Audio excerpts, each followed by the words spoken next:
Chicken से वाबस्ता जो हमारी ताजिर बरादरी है, उनके मुतअद्दिद अफराद इस मीटिंग में मौजूद रहे। तमाम हजरात ने बहुत खुले दिल के साथ इस मसले के तमाम पहलुओं पर गौर व खौज़ किया, गुफ्तगू हुई, सवालात किए गए, जवाबात सामने आए। उन तमाम की रोशनी में जो बातें तकरीबन तय हैं वो ये हैं कि अहले कश्मीर के लिए सबसे बेहतर ये है कि ख़ुद कश्मीर के अंदर पोल्ट्री फार्मिंग और उसके बाद फिर सलाटिंग का सिलसिला शुरू होना चाहिए। उसके नतीजे में यहाँ के तमाम मुसलमानों को हलाल और बेगुबार चीज़ मुहैया होगी। मीटिंग के तमाम हजरात इस बात पर मुत्तफिक हैं कि सबसे पहले तरजीह इसी को दी जाएगी और जितनी इसके लिए कोशिशें की जानी चाहिए वो तमाम कोशिशें की जानी ज़रूरी हैं। उसके नतीजे में ये मसला हमेशा के लिए हल होगा और बेशुमार भाइयों को यहाँ इससे रोज़गार मिलेगा। पोल्ट्री फार्मिंग और उसके लिए पोल्ट्री के लिए फीडिंग, ये दोनों अगर कश्मीर में मुहैया होती है तो बेशुमार लोगों को रोज़गार मिलेगा। फिर अगर यहीं सलाटिंग का सिलसिला शुरू होता है, चाहे फिर वो हैंड से सलाटिंग हो या मशीनों से सलाटिंग हो, वो उसके नतीजे में भी यहाँ के बेशुमार लोगों को रोज़गार मिलेगा। मशीनों की सलाटिंग जब होगी तो उस पर जायज़ और नाजायज़ के हुदूद वो उलमा तय करेंगे। पहली बात जिस पर तमाम हजरात का इत्तेफाक हुआ वो ये है। दूसरी अहम तरीन बात जो सामने आई वो ये कि जिन भाइयों का ये कारोबार चल रहा है उनकी पेमेंटें बाकी हैं। वो एक तरफ से बाहर से लिया हुआ माल आगे बेच चुके हैं,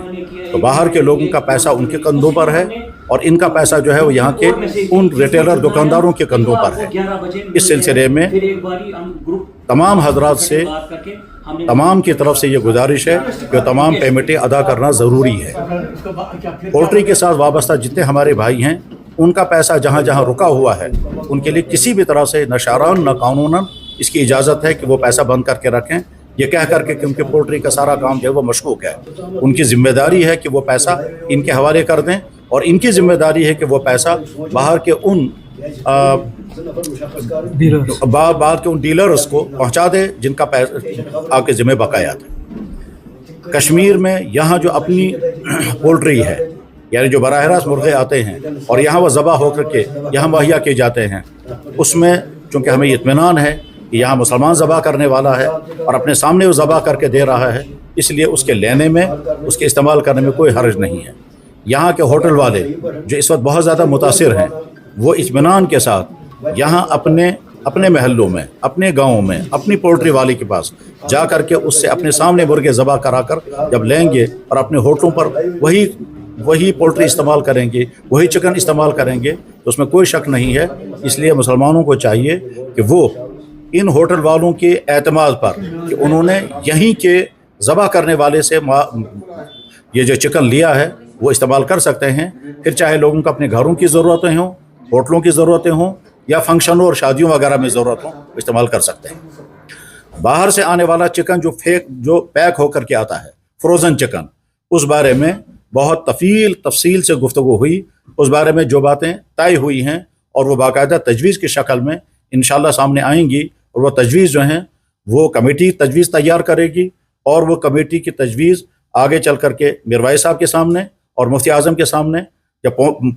पेश की जाएगी और वहाँ उस पर मज़ीद गौर व खौज़ होगा। गौर व खौज़ होने के बाद फिर वो हतमी शक्ल इख्तियार करेगी, तब वो तजवीज़ हतमी होगी। इस वक्त जिस बात पर एतमाद किया गया वो ये कि बाहर की पोल्ट्री यहाँ इस्तेमाल तब होगी कि जब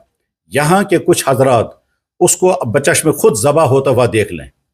इसके लिए पोल्ट्री के ज़िम्मेदारान ने ये ज़िम्मेदारी ली कि अगर कोई आदमी मुहैया किया जाता है हम उसको तनख्वाह देंगे, उसको हम बाकायदा वहाँ रखेंगे ताकि वो जितना चिकन भी कश्मीर के लिए आता है उस चिकन को बचश्म खुद देखे और उसके बाद फिर अपने सामने ज़बा होता हुआ देख करके वो अपनी मोहर लगाए और मोहर लगाने के बाद फिर जब वहाँ से यहाँ के लिए सप्लाई होगी और रास्ते में एतमाद रखना होगा कि रास्ते में कोई तब्दीली नहीं होगी, कोई माल तब्दील नहीं किया जाएगा, उसके बाद फिर यहाँ जब वो पहुँचेगा तो वो काबिल एतमाद होगा। लेकिन ये जाहिर है तभी होगा कि जब एक तरफ से कोई आदमी तय हो जाए, वो आदमी काबिल एतमाद हो, वो काबिल साहिब इल्म हो,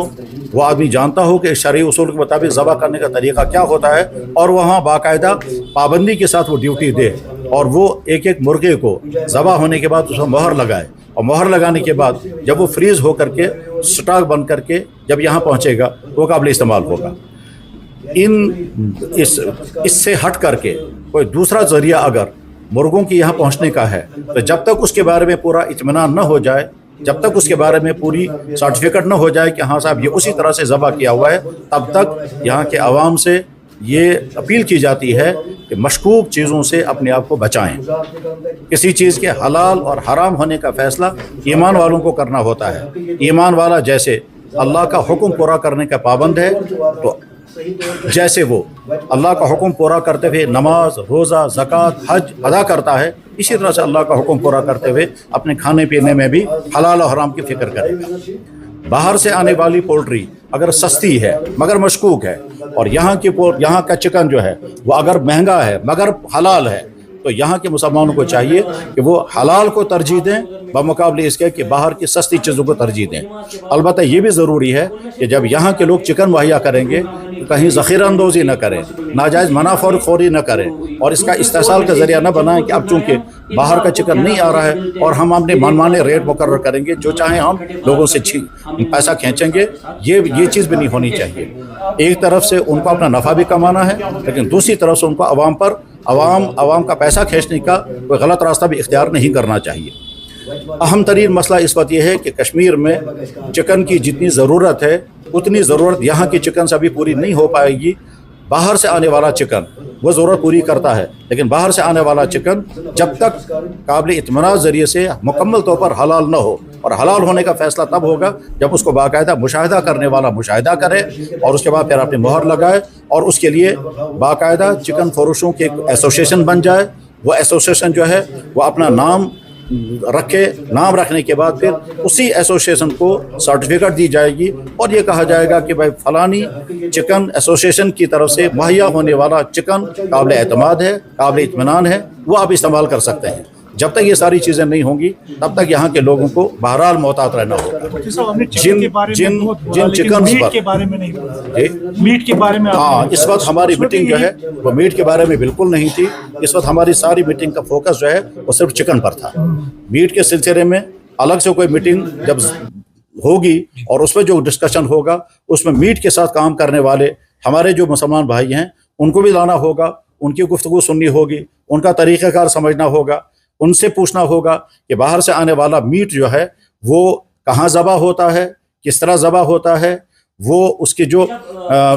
کے جو کھانے پینے کی چیزیں تیار ہوتے ہیں، چاہے وہ رستہ ہو چاہے وہ کباب ہو، وہ قابل اعتماد کیسے ہوگا۔ جب تک وہ ساری چیزیں سامنے نہیں آئیں گی تب تک اس کے بارے میں کچھ کہنا ظاہر ہے قبل از وقت ہوگا اور خلاف احتیاط ہوگا۔ تو اس وقت ہماری ساری میٹنگ جو تھی اور یہ تمام حضرات جو جمع ہوئے تھے وہ چکن کے سلسلے میں ہوئے تھے، اور اسی پر ہمارا سارا فوکس رہا۔ اسی کے بارے میں جو کچھ اب تک طے ہوا وہ میں نے گوش گزار کر